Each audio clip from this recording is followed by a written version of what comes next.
پاکستان تحریک انصاف کراچی کی ریپریزنٹیٹیو جماعت ہے, MQM کے ساتھ آپ کو سب سے زیادہ ووٹ ملے, آپ کو سب سے زیادہ سیٹس ملی, کراچی نے آپ کو ووٹ دیا.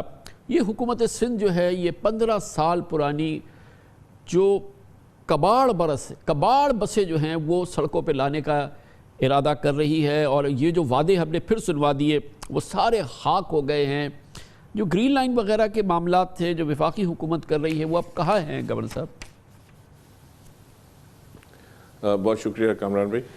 ابھی جو آپ نے رپورٹ پیش کی یہ بسوں کے بارے میں, یہ انتہائی افسوسناک, افسردہ, رنجیدہ چیز ہے, اور دیکھ کے افسوس ہوتا ہے کہ وہ کماؤ پوت شہر پاکستان کا, جو پاکستان کی اکانومی جس کے اوپر بیس کرتی ہے, اس کو یہ کباڑ بسیں جو ہیں اس کے نصیب میں رہ گئی ہیں, اور اس کے لوگ اسی طرح جیسے وہ جاتے ہیں چھتوں پہ چڑھ کے اور ٹوٹی پھوٹی بسوں میں, وہ اسی طرح خوار ہو کے اپنے کاموں پر جایا کریں گے. اور یہ بسیں میں it's a joke with Karachi, یہ بسیں نہیں ٹھیک ہونے والی. میں سمجھتا ہوں کہ ہماری سندھ حکومت کو اپنے فیصلے پر نظر ثانی کرنی چاہیے, نئی بسیں ان کو کراچی کو خرید کر دینی چاہیے. کراچی ڈیزرو کرتا ہے یہ سارا کام. نمبر 2, یہ جو آپ نے سوال کیا گرین لائن کا, وہ میں آپ کو بتا دوں کہ جی کل ہم فائنلی کانٹریکٹ سائن کرنے میں کامیاب ہوئے ہیں. جب ہم نے بڈنگ کی تھی تو ایک بڈر کورٹ میں چلے گئے تھے, حالانکہ ان کی بڈ کم تھی, بٹ وہ الحمدللہ کورٹس نے پہلی پیشی میں ان کو فارغ کیا, اور ہم نے پھر یہ کانٹریکٹ ایگزیکیوٹ کیا, اور اس کو ہم ایکسپیکٹ یہ کر رہے ہیں کہ یہ اس کی جو پروڈکشن ہے وہ تو شروع ہو گئی ہے, اور اس کی جو ڈیلیوری ہے وہ گرمیوں میں انشاءاللہ یہاں بسیں آئیں گی, اور اس میں آپ اور ہم اس میں سفر کر پائیں گے. یہ بسیں دیکھ کے کراچی والوں کا دل خوش ہو جائے گا کہ کوئی چیز کراچی میں ایسی آئی ہے کہ ایک عام آدمی بھی ایک تمیز کی سواری میں جا کر سفر کر سکتا ہے جیسے دنیا میں ہوتا ہے. ہم نے جو فائر ٹینڈرز کیے تھے وہ اس کی تاریخ ہمیں ایسٹیمیٹڈ ڈیٹ ہمیں اس کی 20 جنوری کی ملی ہے.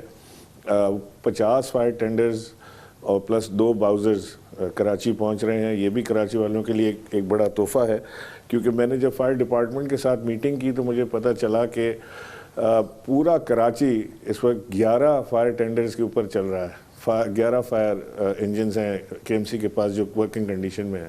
باقیوں کی حالت تقریباً ویسی ہے جیسی آپ نے بسیں دکھائی ہیں, وہ اسی طرح سے وہاں پہ پارک ہیں. اس کا پارٹ اس میں اور اس کا پارٹ اس میں لگ رہا ہے وہ اسپیئر پارٹس کی طرح یوز ہوتی ہیں. ہم نے تمام جو ایسوسیشنز ہیں, Korangi association, Landhi association, federation, KCCI, ساری تمام ہم نے ایسوسیشن کے ساتھ مل کے یہ معاہدہ کیا ہے کہ انہیں ہم یہ ذمہ دار ٹھہرائیں گے ان کی دیکھ بھال کا. اور ہاں یہ بڑا امپورٹنٹ بات ہے گورنر صاحب, کیونکہ میں پوچھنے والا تھا کہ کیا پھر یہ آپ 50 بالکل برانڈ نیو فائر ٹینڈرز منگا کے حکومت سندھ کے حوالے کر دیں گے, کہ ایک بار پھر وہ ڈھیر جو فائر ٹینڈرز کا آلریڈی وہاں موجود ہے اس میں اس کو اضافہ کر دیں اور اسی انداز سے چلائیں؟ کیونکہ امپورٹنٹ بات تو یہ ہے کہ اب یہ 50 وفاقی حکومت بھیج رہی ہے, تو یہ پھر یہ چلیں گے کیسے, آپریٹ کون کرے گا انہیں؟ یہ کامران بھی میں نے آپ سے عرض کیا کہ اس میں ہم نے کوشش یہ کی ہے کہ ایک پبلک پرائیویٹ پارٹنرشپ ٹائپ ہم بنائی, یعنی پیسہ تو وفاق نے 100% اس میں لگایا ہے. اس کی 3 سال کی ہمارے پاس وارنٹی بھی ہے, سیلز اس کی سروس اور پارٹس اسپیئرس کی, اور مینٹیننس کی بھی ہم نے ان کو 3 سال کا دیا ہے اس میں. لیکن ایکچولی کوئی اس کی مالکی کرنے والا نہیں ہوتا. جب یہ وہاں KMC کے حوالے ہو جاتی ہیں اور اس کے بعد یہ ان کے ویئر ہاؤس میں کھڑی ہو جاتی ہیں, تو پھر ان کی مالک یا مالکی کرنے والا کوئی نہیں ہوتا.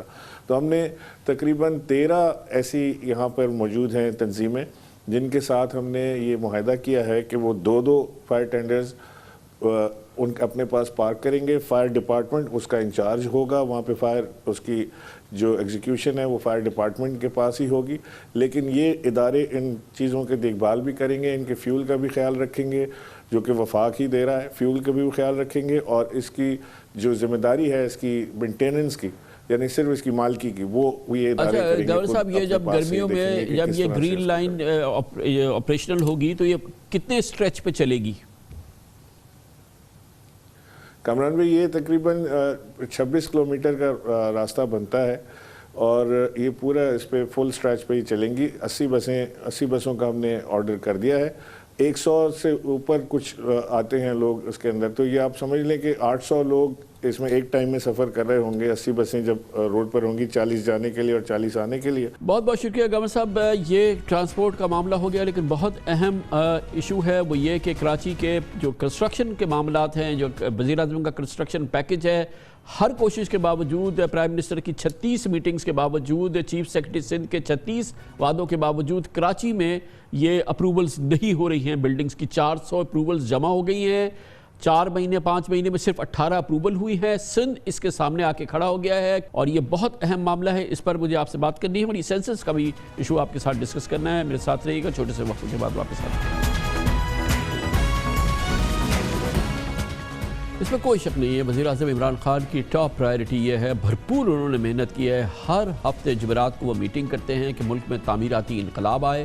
اس کے لیے کنسٹرکشن پیکج آیا، اس کے لیے بہت ہی عمدہ ٹیکس کنسیشن انسینٹیوز آئے جو کہ کنسٹرکشن کے تمام انڈسٹری کے لیے دی جا رہے ہیں، بلڈرز کے لیے، خریداروں کے لیے، اور اس کے لیے 31 دسمبر اس کی آخری تاریخ ہے.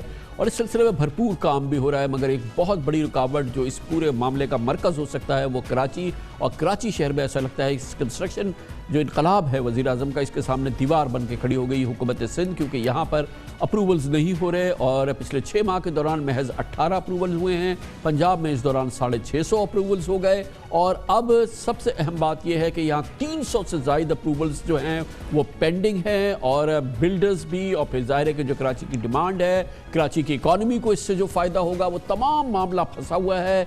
ہر میٹنگ میں ہر ہفتے وزیر اعظم کراچی کا مسئلہ اٹھاتے ہیں. چیف سیکرٹری سندھ جو حکومت سندھ کو ریپرزینٹ کرتے ہیں وہ ہمیشہ کچھ نہ کچھ اس کا بہانہ بناتے ہیں اور کہتے ہیں کہ بس اب اگلے ہفتے آپ کو لیے یہ تمام چیزیں تیار ہوں گی اور یہ چیزیں رول آؤٹ ہو جائیں گی اور ون ونڈو آپریشن ہوگا. مگر ایسا ہو نہیں رہا. وہ ہو اس لیے نہیں رہا کہ ہم سب کراچی والے، بلکہ شاید پورا پاکستان جانتا ہے کہ یہاں پر ان بلڈنگ اپروولز کے لیے ایک ہی طریقہ کار ہے، اور وہ نظام ہے، وہ سسٹم ہے، جو سسٹم یہاں پہ کام کرتا ہے، جسے منظور کاکا چلاتا تھا. اور وہ منصوبے کی منظوری کے لیے، بلڈنگ اپروولز کے لیے، بلڈنگ منصوبے کی منظوری کے لیے منظور کاکا سسٹم چلتا ہے. کیونکہ اس وقت وہ سسٹم نہیں بن پا رہا ہے. کوشش ہو رہی ہے کہ وہ سسٹم بن جائے تاکہ ہر کنسٹرکشن پہ، ہر بلڈنگ پلان کے ہر فٹ پہ باقاعدہ رشوت کا نظام چلے، پھر ہی اپروولز ہوں گے. اور یہی وجہ ہے کہ یہ معاملہ ابھی تک رکا ہوا ہے. کل وزیر اعظم سخت غصے میں تھے. انہوں نے کہا بھی کہ یہ سارا نظام وہ اچھی طرح سے سمجھتے ہیں اور اگر اس پر عمل نہیں ہوا تو وہ پبلک پہ جائیں گے. اور اس پوری چیز میں انہوں نے کہا کہ وہ چاہیں تو چیف سیکرٹری وہ چیف منسٹر سے بھی بات کر لیں گے. لیکن ایک بار پھر چیف سیکرٹری نے کل یہ وعدہ کیا، دعویٰ کیا کہ تمام چیزیں حل ہو گئی ہیں اور اب بہت جلدی، یعنی کہ 31 دسمبر اس پورے معاملے کی کنسیشن کی آخری تاریخ ہے. نہ جانے وہ تاریخ کب آئے گی. مگر کراچی کے لیے بہت ہی سنگین صورتحال ہے. گورنر سندھ جناب عمران اسماعیل ابھی ہمارے ساتھ موجود ہے. گورنر صاحب فرمائیے گا، یہ بہت اہم معاملہ ہے اور کل آپ بھی اس میٹنگ کے اندر موجود تھے. یہ نہیں ہو رہا، یہ کراچی کے پروجیکٹس نہیں اپروو کر رہی حکومت سندھ. 300 سے زیادہ جمع ہو گئے، کچھ کہتے ہیں 400 کے قریب ہو گئے ہیں. اور اس سب کے باوجود، پرائم منسٹر کی مسلسل انسسٹنس کے باوجود، کراچی کی پوری اکانومی اس پر موجود ہے. مگر حکومت سندھ نہیں ہو رہی کہ اگر منظوری ہوگی تو منظور کاکا کے نظام سے ہوگی. وہی نظام ہے جس میں کہ بغیر رشوت کے کوئی منصوبہ منظور نہیں ہو سکتا. کامران بھائی، اس پہ پرائم منسٹر خود بے انتہا دلچسپی لے رہے ہیں اور کل تو واقعتاً وہ بہت ہی اپسیٹ تھے اس سارے معاملے کو لے کر. اور جب چیف سیکرٹری صاحب نے یہ انہیں بتایا کہ جی میری بات ہو گئی ہے، منسٹر سے بھی بات ہو گئی ہے اور متعلقہ سیکرٹریوں سے بھی بات ہو گئی ہے اور سب بڑے ایکسائٹیڈ ہیں، تو وزیر اعظم نے انہیں کہا کہ جی یہ ایکسائٹمنٹ اب پریکٹیکلٹی میں کنورٹ ہونی چاہیے. We are already very late. Sindh پیچھے رہ گیا ہے، تمام صوبے آگے نکل گئے ہیں. اور اس کی آخر کیا وجوہات ہیں؟ آپ مجھے محرکات وجوہات اس کی بتائیے کہ کہاں آپ کا معاملہ رک رہا ہے تاکہ میں کچھ مدد کر سکوں. اگر چیف منسٹر سے بات کرنی ہے، کہیں اور معاملات پھنس رہے ہیں، تو ہماری ٹیم ان سے جا کے مذاکرات کرنے کے لیے، بات کرنے کے لیے، مذاکرات کی تو اس میں کوئی بات ہی نہیں ہے. اس میں تو سمپل یہ ہے کہ اگر کہیں دقت آ رہی ہے تو اسے فوری طور سے دور کیا جائے. لیکن مجھے اس پرٹیکولر پروجیکٹ کے اندر مجھے ایسا لگتا ہے کہ انٹرسٹ نہیں لے رہی سندھ حکومت، اور شاید ان کے کچھ اور منصوبہ ہو لیکن جو مجھے نہیں پتہ. لیکن شاید وہ اس منصوبے پر جو وزیر اعظم کا جو پلان ہے کنسٹرکشن کا، اس کے اوپر وہ یقین نہیں رکھتے. لیکن یہ تو صاف ہے نا جی، یہاں پہ جس طرح سے یہ بلڈنگ پروپوزلز پلانز جو اپروو ہوتے ہیں، اس میں کیا چھپا ہوا ہے؟ میں اور آپ تو ہم تو پیدائشی اس چیز کو دیکھ رہے ہیں اور پچھلے 15 سال سے ہم دیکھ رہے ہیں کہ اس کا تو ایک نظام ہے، وہ منظوری کے لیے منظور کاکا نظام ہے، اس کے بغیر تو ہوتا نہیں ہے. ہر فٹ کے لیے پیسے دینے ہوتے ہیں، اس کے بغیر وہ ہو نہیں سکتا، اور کیونکہ اس وقت جو ہے وہ پیسے کی گنجائش نہیں بن رہی تو اس لیے نہیں ہو رہا۔ یہ کس سے چھپی ہوئی بات ہے؟ تو آخر یہ ریاست پاکستان، یہ کراچی، یا آپ جس نے اس کو ووٹ دیا ہے، کب تک یہ منظر دیکھتے رہیں گے؟ کیا اس میں چھپی ہوئی بات ہے؟ کل پرائم منسٹر نے بھی یہ بات کہی، آئی بلیو، کہ سب کو پتا ہے کہ کس وجہ سے یہ نہیں ہو رہا۔ یہ چیف سیکرٹری وغیرہ جو ہیں یہ کسی کو جواب دہ نہیں ہے کیا؟ کامران بھائی، آپ بالکل بجا فرما رہے ہیں، اور جو بات آپ نے کی وہ حرف بحرف ایسا ہی ہے کہ وزیر اعظم نے اس بات کا بھی تذکرہ کیا جس کا آپ نے ابھی بتایا کہ انہوں نے کہا کہ کیا ہمیں نہیں معلوم کہ بلڈنگ کنٹرول اتھارٹی میں سے اپروولز کیسے لی جاتی ہیں اور کس طرح وہاں پیسے چلتے ہیں۔ کرپٹ ترین ادارہ ہے بلڈنگ کنٹرول اتھارٹی، اور اس کو کریکٹ کرنے کے لیے ہمیں بڑی محنت کی ضرورت ہوگی۔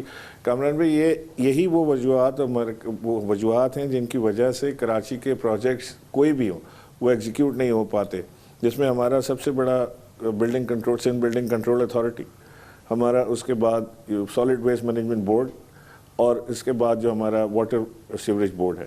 یہ تین ادارے ایسے ہیں کامران صاحب کہ اگر یہ تھوڑا سا بھی سدھر جائیں تو یہاں پہ ایک بہت بڑا ویزیبل چینج دیکھنے میں آ سکتا ہے۔ یہ جو کراچی ٹرانسفارمیشن پلان ہے یہ بھی یہیں آ کے پھنسا ہوا ہے کہ طے یہ ہوا تھا کہ سندھ بلڈنگ کنٹرول اتھارٹی کو کراچی بلڈنگ کنٹرول اتھارٹی بنایا جائے گا، اسی طرح سندھ کے جو دیگر شہر ہیں ان کی علیحدہ بلڈنگ کنٹرول اتھارٹی بنے گی، واٹر سیوریج بورڈ کا بھی اسی طرح سے ہونا تھا، اور سالڈ ویسٹ مینجمنٹ بورڈ کا بھی ایسے ہی ہونا تھا۔ اس کے بعد یہ پروجیکٹ کی ایگزیکیوشن شروع ہوگی۔ اچھا گاؤں صاحب، یہ بتائیے گا ایک امپورٹنٹ چیز سامنے آئی ہے، ٹیوزڈے کو کیبنٹ کی میٹنگ میں جو سینسس کے ریزلٹس تھے اس کو انہوں نے اپروو کر لیا ہے، اور ظاہر ہے کہ یہ سندھ میں اور کراچی میں یہ بہت بڑا مسئلہ ہے۔ آپ کو پتہ ہے انتہائی کنٹروورشل ریزلٹس ہیں، کراچی پورا اس میں سراپا احتجاج ہے، اور یہ کیسے ہو گیا ہے؟ ایک بہت ہی کنٹروورشل چیز تھی، اور پی ٹی آئی یہاں کی ریپریزنٹیٹیو ہے، کیسے اس نے یہ کراچی کے اتنا بڑا انٹرسٹ جو ہے وہ سبورٹ کیا ہے؟ کامران بھائی، یہ ایک مجبوری کے حالت میں یہ کام کیا گیا، کیونکہ ابھی سامنے الیکشنز آ رہے ہیں، بلدیاتی انتخابات سر پر ہیں، اور اگر یہ کام ابھی شروع کیا جائے، اسے ایکسیپٹ نہ کیا جائے اور یہ کام شروع کر دیا جائے تو اس کا مطلب یہ ہوگا کہ یہ بلدیاتی انتخابات کم سے کم سال 1.5 سال تو یہ نہیں ہو پائیں گے، کیونکہ جب میں یہ مانتا ہوں کہ سینسس میں کراچی جیسے شہر کے ساتھ زیادتی ہوئی ہے، 1 کروڑ 60 لاکھ کراچی کی آبادی ہو ہی نہیں سکتی، یہ اگر ڈبل نہیں صحیح تو یہ 3 کے قریب تو ہوگی آبادی۔ اس کے ساتھ ساتھ ہم نے پہلے دن جب ہمارے الیکشن جیتے تھے، ہم نے ایم کیو ایم کے ساتھ اتحاد کرنے جا رہے تھے، تو اس کاغذ پہ میرے اور ڈاکٹر عارف الوی کے دستخط موجود ہیں جو عمران خان صاحب کی موجودگی میں معاہدہ ہوا تھا۔ اس میں یہ دونوں جماعتوں کی ڈیمانڈ تھی، یہ اس کاغذ میں لکھا ہوا ہے کہ دونوں جماعتیں یہ چاہتی ہیں کہ سینسس دوبارہ ہو جائے۔ تو اب یہ ہم یہاں پر پہنچ گئے ہیں۔ یہ میری آج وزیر اعظم سے بات ہوئی، میں نے ان سے اس کے اوپر تفصیلی بات کی، اور وزیر اعظم نے مجھے اس چیز کا عندیہ دیا، اور انہوں نے مجھے کہا کہ آپ بھی آگے بات کر لیں کہ 2022 میں ہم اس کی تیاری شروع کریں گے، اور 2023 کے انتخابات سے پہلے ہم اسے مکمل کر لیں گے، اور 2023 کے انتخابات انشاءاللہ جو ہے وہ نئے سینسس کے اوپر ہم کرانے کے قابل ہو جائیں گے۔ یہی بات میری آج میں نے پھر خالد مقبول صدیقی صاحب کو بھی فون کیا، اور میری ان سے اور نوید بھائی سے بات ہوئی، اور دونوں کو میں نے یہ بات بالکل صاف طریقے سے یہ بتائی۔ وہ خود بھی اس بات پہ ایگری کر رہے تھے کہ جی ہم جانتے ہیں کہ اس وقت ہم یہ نہیں کرا سکتے سینسس فوری طور سے، لیکن آپ اس کا کم سے کم پلان یا شیڈیول ہمیں بتا دیجئے۔ تو آج میں نے انہیں جو وزیر اعظم سے بات کرنے کے بعد جو ہمارا پلان ہے وہ ان کے ساتھ شیئر کیا ہے۔ مجھے امید ہے کہ انہیں لیکن گورنر صاحب یہ اسی وقت ہوگا نا کہ باقاعدہ اس کی سمری بنے، کیبنٹ میں جائے، اس کو اپروو کیا جائے، اس کا پراپر ایک اناؤنسمنٹ ہو، اس کا اعلان ہو، وعدہ ہو، اور ساری دنیا کو پتہ چلے، پھر تو چلے اس کا کوئی آنسو پوچھے گا ایک آدھ۔ جی بالکل ایسے ہی ہوگا کامران بھی، طریقہ کار بھی یہی ہے کہ اس کی سمری بنے گی اور یہ وہاں جائے گا، لیکن فی الحال کیونکہ ایک سچویشن ایسی آ گئی تھی کہ اس پہ فوری طور سے ایک مشورہ کر کے اور چیزوں کو پہنچانا ضروری تھا، تو میں نے یہ آج وزیر اعظم سے بات کر کے ایم کیو ایم کے دوستوں سے بھی بات کی۔ بہت بہت شکریہ گورنر سندھ جناب عمران اسماعیل ہمارے ساتھ موجود تھے۔ کمرشل بریک، اس کے بعد ذکر کریں گے سرکاری بینک ریاست پاکستان کا ایک ہی بینک ہے، یعنی کہ نیشنل بینک آف پاکستان، بہت ہی برا حال ہے، بدترین صورتحال ہے، جو پبلک انویسٹرز ہیں بری طرح سے پریشان ہیں، بینک بھی، حکومت ایسا لگتا ہے کہ اس کا خون نچوڑ رہی ہے۔ یہ ہو رہا ہے پچھلے کئی دہائیوں سے، لیکن اب بھی جاری ہے، اور اس کو اس انداز سے اسٹیٹ بینک آف پاکستان کیوں چلنے دے رہا ہے، اس پر مزید جو اس پہ اوور سائٹ ہونی چاہیے وہ کیوں نہیں ہو رہی، بدترین کہانی نیشنل بینک آف پاکستان کی آپ کے سامنے رکھیں گے چھوٹے سے وقفے کے بعد۔ تقریباً 10 سال سے زائد ہو گیا ہے نیشنل بینک آف پاکستان ایک مخصوص قسم کا معمول کا سرکاری ادارہ بن گیا ہے۔ اس میں کمرشل بینک جیسے معاملات، اس میں پروڈینشل ریگولیشنز کو فالو کرنا، اس میں باقاعدہ بینک کے کمرشل انٹرسٹ کو فالو کرنا یا اس کو پروٹیکٹ کرنا، اس نام کی کوئی چیز نہیں رہ گئی ہے۔ یہ بابوؤں کا ایک سرکاری ادارہ بن گیا ہے۔ گو کہ ریاست پاکستان کے ماتحت یہ واحد کمرشل بینک ہے اور نیشنل بینک آف پاکستان مسلسل سنگین بد انتظامی اور سرکاری انداز میں چلایا جا رہا ہے۔ اس سے اس کے سرمایہ کاروں کا اعتماد بری طرح سے متاثر ہوا ہے۔ حکومت کی جانب سے نیشنل بینک پر سرکاری محکموں اور کارپوریشنز کو قرضہ دینے کے لیے دباؤ ڈالے جانے کی اطلاعات ہیں، جس کی وجہ سے جون 2020 تک حکومت پاکستان پر نیشنل بینک کا صرف مارک اپ 45 ارب روپے ہو چکا ہے۔ ستم ظریفی یہ ہے کہ قرضے مارک اپ کے بجائے سرکاری گارنٹی پر دینے کی ہدایت بھی جاری کی جاتی ہے اور اب تک $100 ملین کا قرضہ تو بلا سود صرف سرکاری گارنٹی پر نیشنل بینک سے لیا گیا ہے، اور اس دانستہ گڑبڑ گھوٹالے کا خمیازہ نیشنل بینک کے 1/4 پرائیویٹ شیئر ہولڈرز بھگت رہے ہیں۔ چاہے حکومت کی یہ بوروئنگ ہو، جو رتھلیس بورنگ ہے وہ جاری ہے، یا گزشتہ حکومتوں کے دوران نیشنل بینک آف پاکستان کو مخصوص سیاسی جماعتوں کے پرسنل انسٹرومنٹ کے طور پہ استعمال کرنے کا واقعہ ہو، جس طرح سے ہم نے دیکھا خاص طور پہ سن 2008 سے 2013 کے دوران پاکستان پیپلز پارٹی کے دور حکومت میں جس انداز سے نیشنل بینک کو استعمال کیا گیا وہ موضوع ہے اب کئی نیب ریفرنسز کا۔ اور یہ بھی بڑی دلچسپ بات ہے کہ نیشنل بینک کے 2 سابق صدور سید علی رضا اور قمر حسین انہی منی لانڈرنگ کے اور فیک بینک اکاؤنٹ کیسز میں زرداری صاحب اور اومنی گروپ کے مجیدوں کے خلاف وعدہ معاف گواہ ہیں۔ ان کا جس انداز سے استعمال کیا گیا وہ پورا دستاویزی ثبوت نیب کے پاس موجود ہے۔ موجودہ صورتحال میں وہ کیفیت نہیں ہے، لیکن بہرحال حکومت اس کا خون نچوڑ رہی ہے، یعنی کہ اس کے جو کمرشل انٹرسٹ ہے ان کو بری طرح سے مسمار کر رہی ہے۔ حکومت پاکستان نے نیشنل بینک کو پرائیویٹ بینکس کی طرح متحرک و منافع بخش بنانے کے لیے 2002 میں اسٹاک ایکسچینج میں اسے لسٹ کیا تھا۔ شفافیت، نگرانی اور پرفارمنس بہتر بنانے کے لیے ایک بورڈ آف گورننس بھی بنا تھا، اور لگتا تھا کہ اب بالآخر نیشنل بینک ایک صحیح سمت پہ آگے بڑھے گا، اور اس کی ابتدا بھی ہوئی۔ اس میں بہت قابل اور نامور لوگ شامل کیے گئے، اور اب تک 75.6% شیئرز کے مالک حکومت ہے اور 24.4% شیئرز عوام کے پاس بھی موجود ہیں۔ لیکن یہ عوام بدقسمت عوام ہیں جنہوں نے نیشنل بینک آف پاکستان میں سرمایہ کاری کی، کیونکہ مبینہ حکومتی مداخلت کی وجہ سے 18 سال سے نیشنل بینک ایک مخصوص اور ٹپیکل سرکاری محکمہ بن چکا ہے، اور کہا جاتا ہے کہ بورڈ کے اراکین کی حیثیت برائے نام رہ گئی ہے۔ نیشنل بینک کا بورڈ کہنے کو ایک بورڈ آف ڈائریکٹرز ہے یا وہ اس پر اوور سائٹ کرتا ہے، لیکن وہ بھی ایک انسٹرومنٹ بن گیا ہے اس نظام کا۔ اب صورتحال یہ ہے کہ نیشنل بینک نے منافع بخش ہونے تقریباً 250 ارب کے ذخائر رکھنے اور اسٹیٹ بینک کے مقررہ مالی تناسب سے بہتر ہونے کے باوجود پچھلے 3 سال سے اپنے شیئر ہولڈرز کو کوئی ڈیویڈنڈ نہیں دیا ہے، اور اس کا جواز بینک کے ریٹائرڈ ملازمین کی بھاری پینشن کو قرار دیا جاتا ہے۔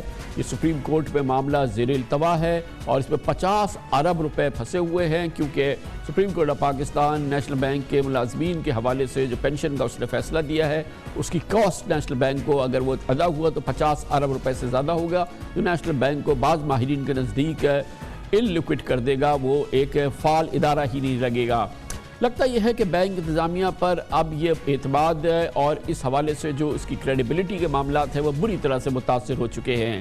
انٹرسٹنگ بات ہے کہ حکومت پاکستان نے نیشنل بینک کے شیئر فروخت کرتے وقت سرکاری اداروں کے لیے بینک سے کم شرح سود یا محض حکومتی گارنٹی پر قرضوں کے بارے میں عوام کو اندھیرے میں رکھا تھا، جس کا نقصان نیشنل بینک کے 1/4 شیئر ہولڈرز کو اٹھانا پڑ رہا ہے۔ اس پوری دلچسپ صورتحال میں یہ بات بہت اہم ہے کہ اس پر اس کے ریگولیٹرز کو، خاص طور پہ اسٹیٹ بینک آف پاکستان کو اس سلسلے میں جو کردار ادا کرنا چاہیے، جو اوور سائٹ ہونی چاہیے، وہ نظر نہیں آ رہی۔ ریگولیٹر یہاں پہ اپنا کردار ادا نہیں کر رہا،